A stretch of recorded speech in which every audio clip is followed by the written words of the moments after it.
The wind in the Zagram Pass had a name. The locals called it the Shaitan's Breath, a dry, keening gale that stripped paint from metal and sanity from men.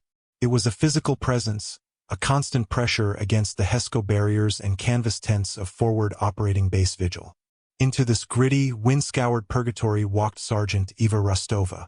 She moved with an economy of motion that bordered on invisibility. Her pack settled on her shoulders as if it were part of her spine, her expression as neutral as the dun-colored landscape. The soldiers she passed, huddled in the lee of armored vehicles or trudging between makeshift buildings, took note of her. Their glances were brief, dismissive. She was small-framed, her face sharp but unmemorable, her fatigues worn but immaculately kept.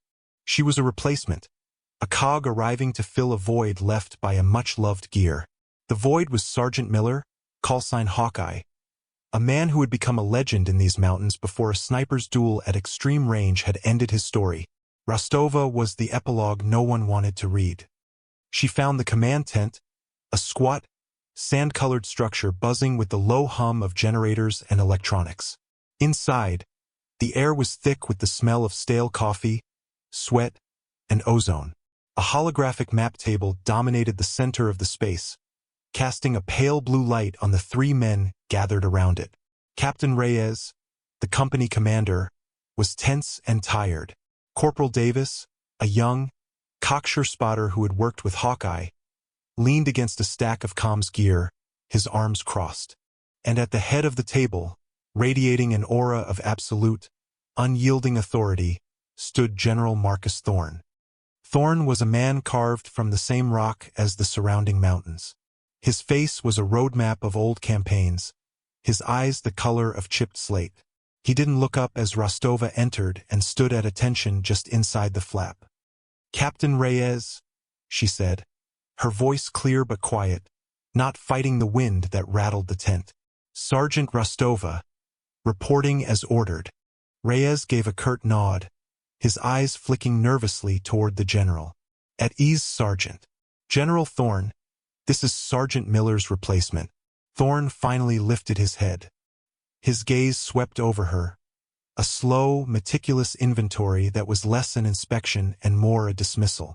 He saw her rank, her gender, her unassuming build, and the judgment was instantaneous and absolute. He grunted, a sound of profound disappointment. "This is what they send me?"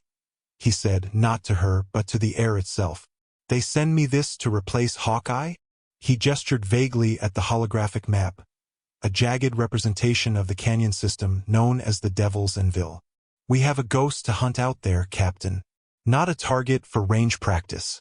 Corporal Davis allowed a small, contemptuous smile to touch his lips.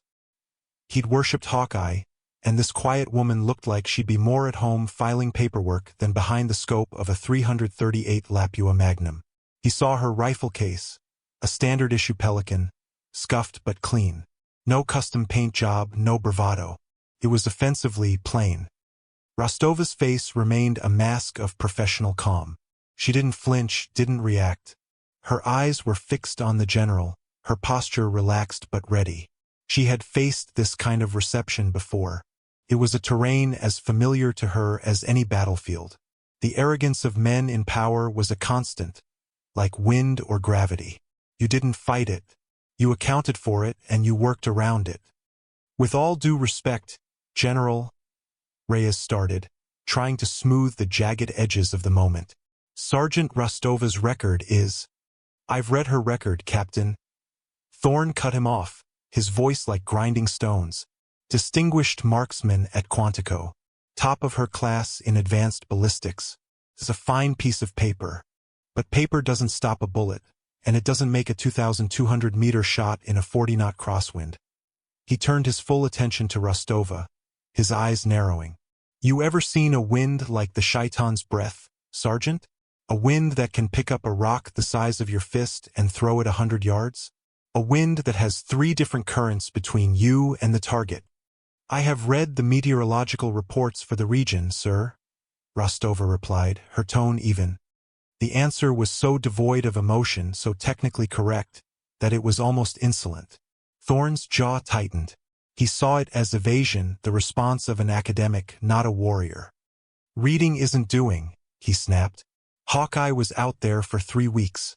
3 weeks, trying to get a bead on Omar al-Hamal, the ghost best sniper this corps has seen in a generation. He knew these wins. He could feel them, taste them, and he couldn't make the shot. Now he's dead, and they send me a replacement from... Where was it again?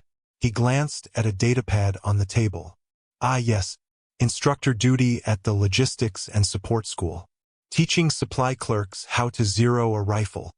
The insult was deliberate, designed to unbalance her, to expose a weakness. Davis snickered quietly. Reyes looked at the floor. Rostova simply blinked, her expression unchanging. The silence stretched, filled only by the howl of the wind outside. She offered no defense, no protest. Her stillness was more unsettling to Thorne than any argument would have been.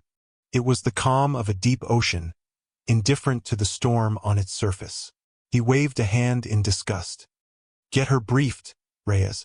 Assign her a spotter. Not that it matters. We're pinning our hopes on an airstrike that command is too damn cowardly to approve. She's just window dressing. He turned back to the map.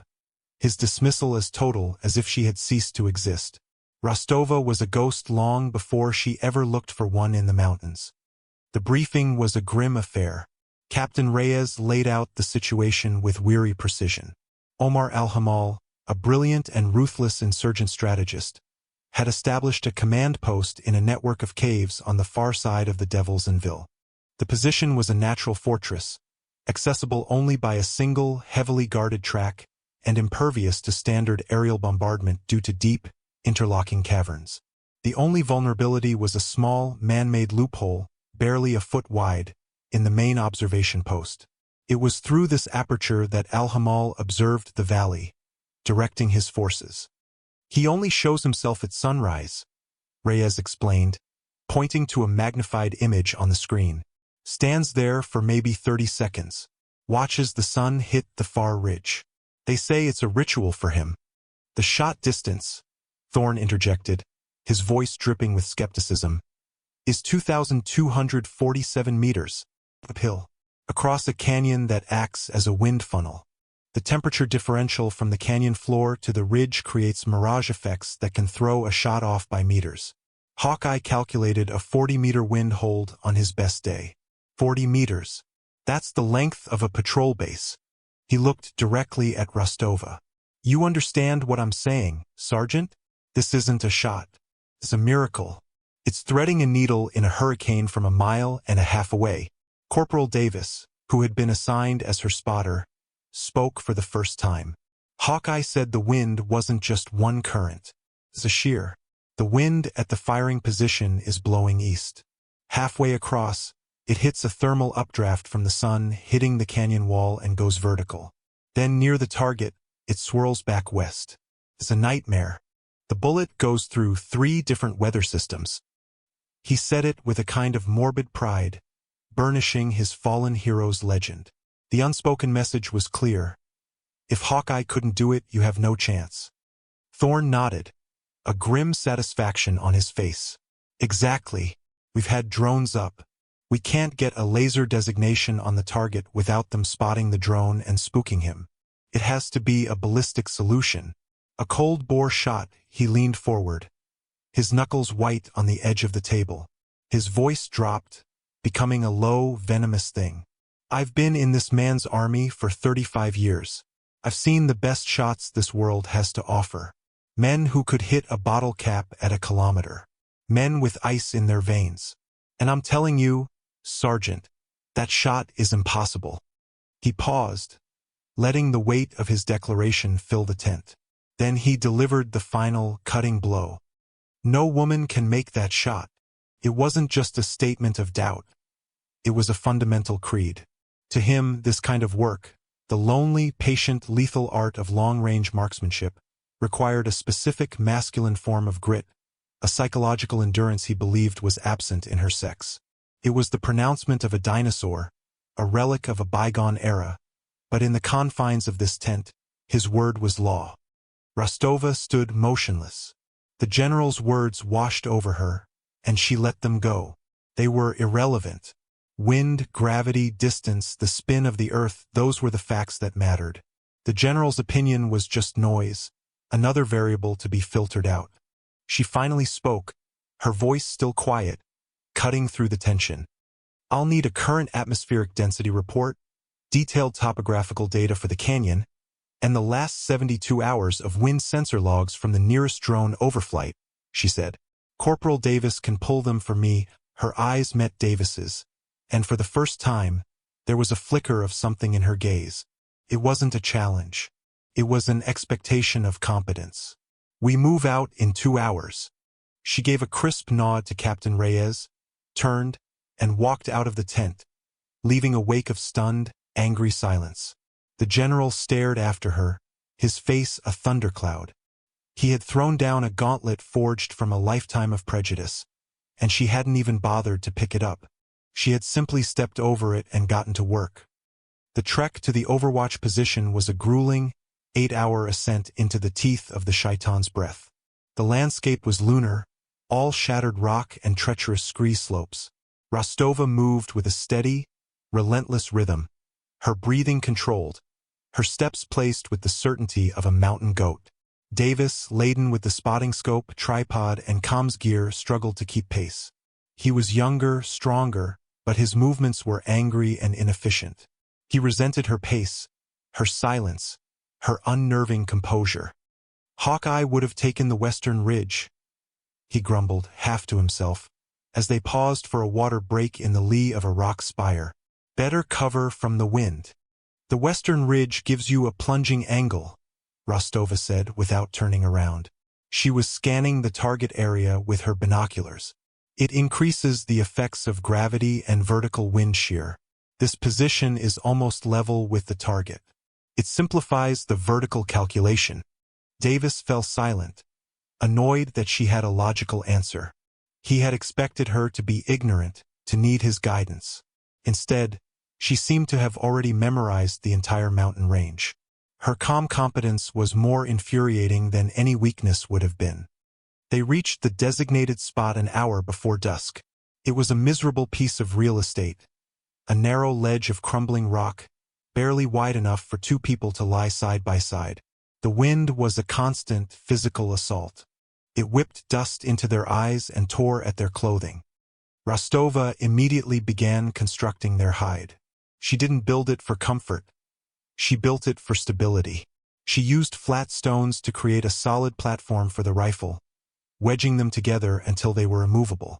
She stretched a camouflage net, anchoring it with more rocks, angling it to break up their silhouette without flapping in the gale. Her work was methodical, precise, and silent. Davis watched her, a grudging respect beginning to war with his resentment. Hawkeye had been a genius, but he was also chaotic, all instinct and bravado. Rostova was different. She was a scientist in a laboratory of violence. Every action had a purpose. She checked and rechecked everything. The tension on the net, the level of the rifle platform, the lie of the ground where they would spend the next 12 hours. As darkness fell, a new tension settled over them. A burst transmission came through on the encrypted comms unit. It was Captain Reyes, his voice strained. Vigil to Anvil 1. We have new intel. Stand by. A moment later, the data packet arrived. It was a short, grainy video clip from a stealth drone that had risked a low-altitude pass. The video showed the inside of the observation post. Omar al-Hamal was there, but he wasn't alone. He was holding a man in a tattered uniform, a pilot from a reconnaissance plane that had gone down a week ago. The pilot was alive, but he was being used as a human shield. The mission parameters had changed catastrophically. This was no longer just an assassination. It was now a hostage rescue, to be performed with a single bullet from over 2 kilometers away. A miss wouldn't just mean failure. It would mean the instant execution of the pilot. General Thorne's voice crackled over the radio, raw with fury. Anvil 1, do you copy the new sit rep? The target is shielded. I repeat, the target is shielded. Anvil 1 copies, Rostova replied, her voice as calm as if he'd just read her the weather report. The risk factor is unacceptable. Thorne growled. A miss is not an option. You understand me, Sergeant? Any shot you take has to be a guaranteed kill. No wounding him. No hitting the hostage. Understood, General, she said. The radio went silent, but the weight of Thorne's rage and doubt pressed down on them. Davis stared at her, his face pale in the faint glow of the comms unit. It's impossible, he whispered, the last of his bravado gone, replaced by a cold dread. It was impossible before. Now, my God, the loophole is a foot wide. The pilot is standing right in front of him. There's no shot. There's no clean angle. Rostova didn't answer. She was looking through her scope, not at the target, which was invisible in the dark, but at the rock face around it. She was studying the texture of the stone, the patterns of the lichen, the way the faint starlight caught on a sharp edge. She was mapping the terrain in her mind, building a three-dimensional model of the world that existed at the other end of her lens. Then a second crisis. Another burst from the FOB. Anvil 1, be advised. We have signals intelligence suggesting Al-Hamal is planning to move his command post. He's leaving at sunrise. This is your only window. I repeat, your only window. The trap was now complete. An impossible shot with a zero margin for error against a shielded target in a hurricane-force wind with a ticking clock. Davis felt a wave of nausea. This was a suicide mission designed to fail. He looked at Rostova. She was lying behind her rifle, perfectly still, her eye pressed to the scope. In the darkness, she looked less like a soldier and more like a predator, a creature of patience and stone, waiting for the world to turn into the perfect position for a kill. The wind howled, and she became part of its song. The hours before dawn were a masterclass in stillness. While Davis shivered, constantly checking his instruments and muttering about the shifting wind, Rostova became part of the mountain. She lay behind the massive rifle, the Barrett M107A1, its bulk a comforting weight against her shoulder. Her breathing was slow and deep, a controlled yogic rhythm that lowered her heart rate to a resting crawl. She wasn't sleeping. She was observing. She watched the stars while overhead, noting the slight shift in the wind as the air temperature dropped. She didn't just rely on the kestrel wind meter Davis was holding. She felt the pressure of the gale on her cheek. She watched the dance of a single, hardy sprig of desert grass growing from a crack in the rock 1,000 meters away, its movement a perfect indicator of the ground-level current. She tracked the fine dust devils swirling in the canyon below, visible only as faint disturbances in the starlight. She was absorbing data through every sense, building a complex, layered understanding of the invisible forces she would have to conquer. Barometric pressure is dropping, Davis whispered, his voice tight with anxiety. That's going to affect the trajectory. Gusts are hitting 45 knots now.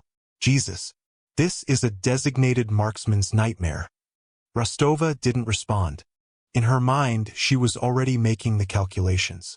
Drop, spin drift, aerodynamic jump, the Coriolis effect twisting the bullet's path over its long flight.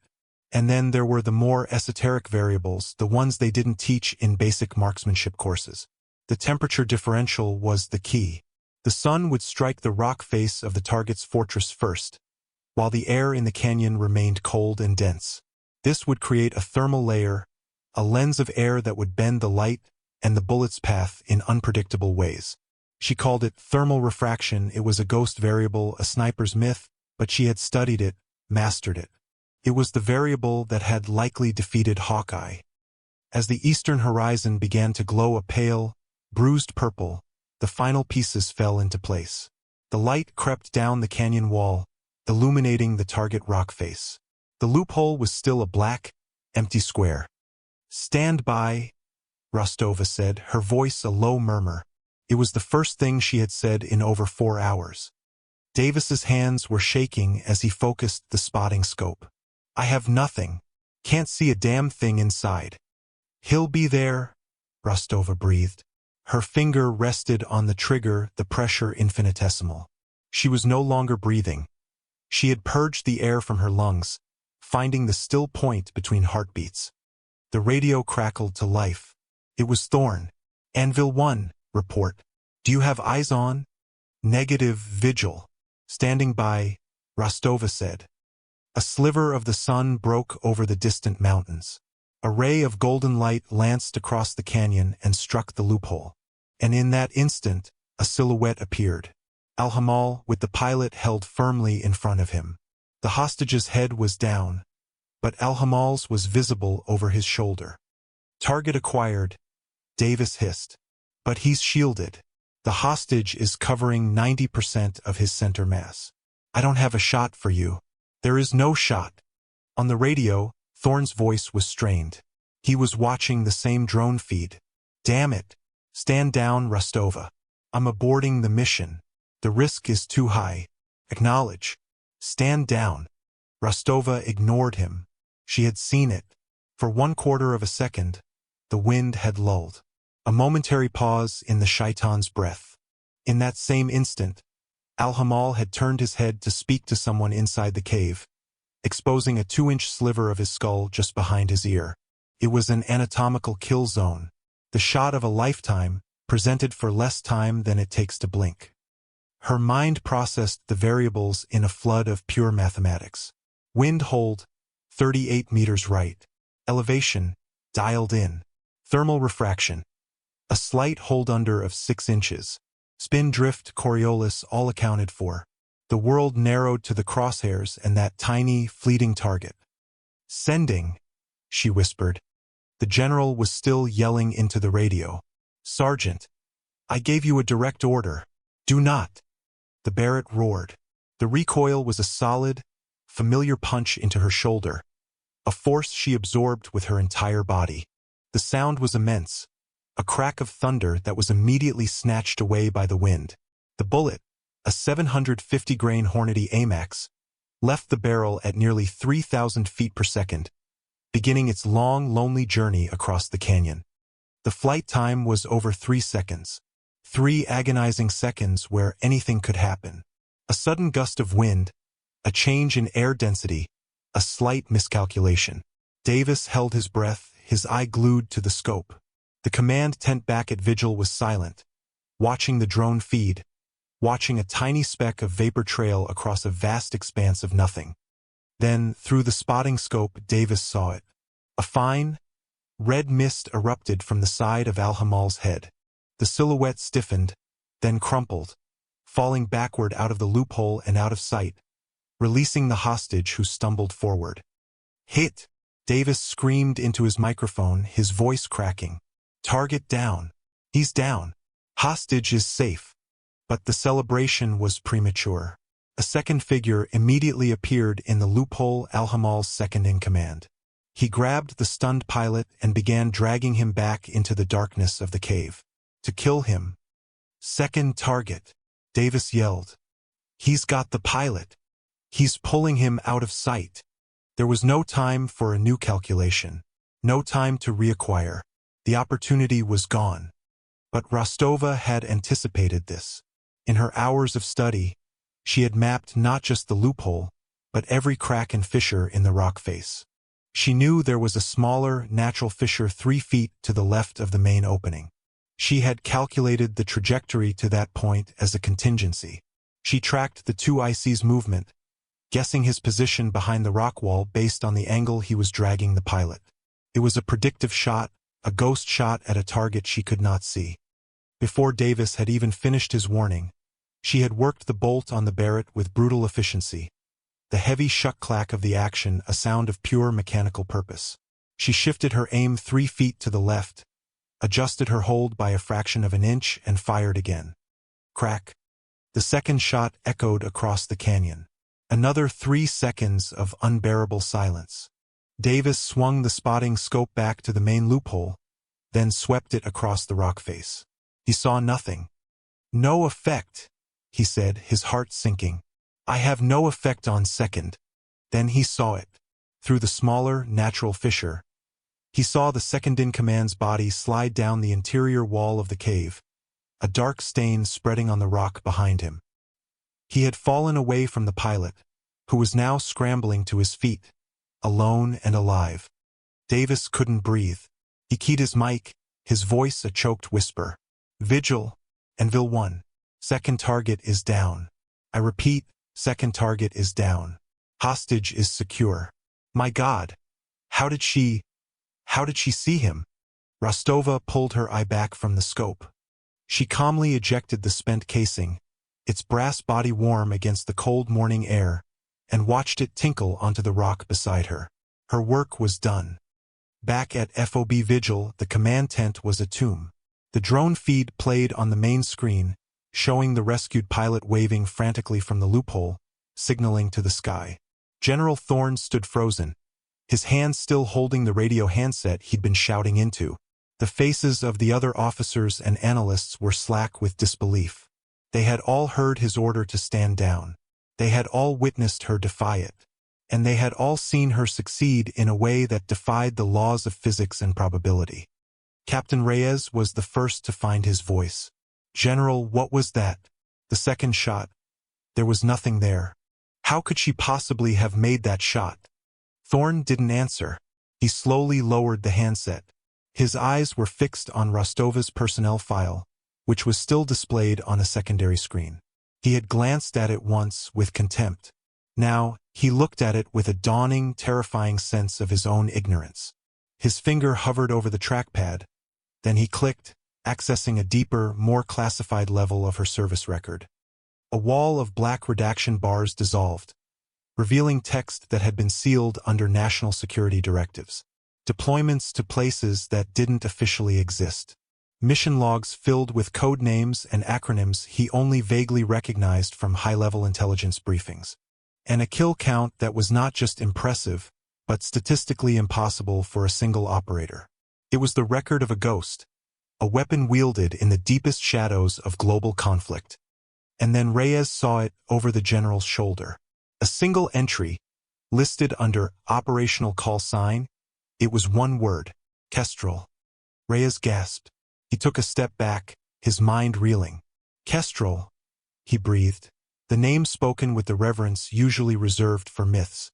The ghost of the Hindu Kush, the operative who took out the Sadiq brothers from a moving Black Hawk at night. The one who ended the siege at the Ambara pipeline with a single shot through a concrete wall. He looked at the other men in the tent. "I thought that was a story, a legend they told to scare insurgent leaders." On the radio, Corporal Davis's voice came through again, shaking with an emotion that was somewhere between fear and worship. "Vigil, this is Anvil 1.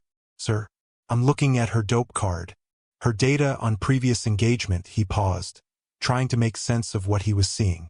"She didn't just calculate for wind and spin drift. She has a column here for thermal refraction.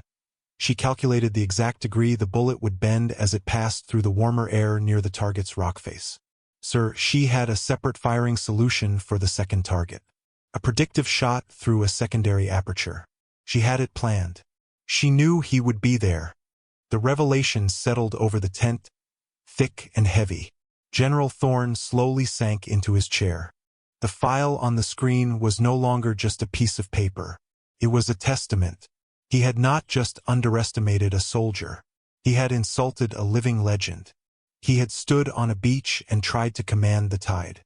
He had looked at one of the most lethal human beings ever produced by the United States military and seen only a woman. The depth of his misjudgment was a cold, hard weight in his gut. He had dismissed her, mocked her, and in the end, she had saved his mission, his reputation, and the life of a captured soldier, all while ignoring his direct, cowardly order to stand down. The walk back to FOB Vigil was a study in silence. The wind still howled, but its character seemed to have changed. It no longer felt like an adversary, felt like a witness. Davis followed a half-step behind Rostova, his earlier resentment replaced by a profound, shell-shocked awe. He had tried to carry her rifle, a gesture of deference, but she had simply shaken her head, settling the heavy weapon onto her own shoulders as if it were weightless. He saw her differently now. Every economical movement, every quiet observation, was not a sign of meekness, but of an almost terrifying level of focus and control. She was a scalpel in a world of hammers. Their arrival at the FOB was met not with cheers or celebration, but with an eerie, spreading quiet. The news, transmitted from the ecstatic pilot and the humbled command tent, had moved through the base like a shockwave. Soldiers stopped their work. Mechanics paused with wrenches in their hands. Grunts cleaning their weapons looked up from their tasks. They watched her walk through the center of the camp, her stride even and unhurried. They didn't speak. They just stared. It was the kind of silence that denotes the presence of something inexplicable, something powerful. It was more resonant than any parade. She walked directly to the command tent, Davis trailing her like an acolyte. She ducked through the flap and came to attention. General Thorne was standing behind the map table. Captain Reyes was beside him. The other staff had been dismissed. The air in the tent was thick with unspoken words. Thorne looked at her for a long time. The arrogance had been sandblasted from his face, leaving behind the raw, humbled bedrock of a man forced to confront a truth he had denied for his entire life. He saw her not as a woman, not as a sergeant, but as the embodiment of a skill he could not comprehend. His own blustering authority felt cheap and hollow in her silent presence. He could have reprimanded her for disobeying an order. He could have tried to save face to reassert his dominance. He did none of those things. The chasm between his perception of her and the reality of her was too vast to be bridged by words or protocol. Only a single, pure gesture would suffice. Slowly, with a formality she had never seen from him, General Thorne brought his right hand up to his brow in a salute. It was not the perfunctory flick of a superior officer. It was the slow, deliberate, ramrod-straight salute of a soldier acknowledging a peer, or perhaps a master. His eyes, the color of chipped slate, were locked on hers, and in them, she saw the entirety of his capitulation. It was an apology, a concession, and an offering of the deepest respect a man like him knew how to give. Rostova's expression did not change. She met his gaze, and with the same crisp precision she applied to every other action in her life, she returned the salute. Her hand snapped to her brow, held for a single, perfect beat, and then dropped to her side. Nothing was said. Nothing needed to be. In the silence, a universe of meaning was exchanged. The dismissal was broken. The respect was earned. Corporal Davis, standing by the tent flap, watched the exchange, feeling as if he had just witnessed the signing of a treaty between two sovereign powers. The general gave a stiff, almost imperceptible nod, and Rostova turned and exited the tent, her duty, once again, complete.